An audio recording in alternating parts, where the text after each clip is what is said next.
Support ചെയ്യുന്നേ ഇല്ല. എന്നെ 2-3 ദിവസം മാമനൊന്ന് ഒരു സപ്പോർട്ട് തന്നിരുന്നു ഓണ സമയത്ത്.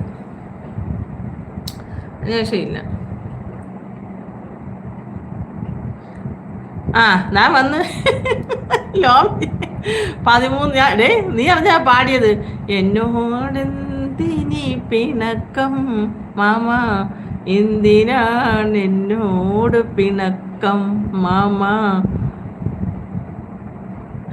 വയനാടാണ് യൂട്യൂബ് ഫാമിലി. എന്താണ് വയനാടാണ് യൂട്യൂബ് ഫാമിലി എന്താ? അപ്പം ഞാനങ്ങ് ചോദിച്ചു എന്നോട് എന്തിനാ പിണക്കം യൂട്യൂബ് മാമ? എനിക്ക് ആളിനത്തിന് എന്തിനാണ് ഈ നോട്ടിഫിക്കേഷൻ കിടക്കുന്നില്ല. അപ്പം ഞാൻ മാമനെ നീ മാമനെ ട്രോളുന്നെങ്കിൽ ഞാനും മാമനെ ട്രോളാൻ വയ്യ. ഇത് കണ്ടിട്ട് ഉപ്പിയും മോനും വന്ന് പറയാ പൊളിക്കമ്മ ഇവിടെ ഇരുന്ന് അതേ നിനക്കത്ത് വന്ന് പാടിയോ? ഞാൻ പാടിയല്ലേ? എന്നോടെന്തിനി പിണക്കം മാമ, എന്തിനാണ്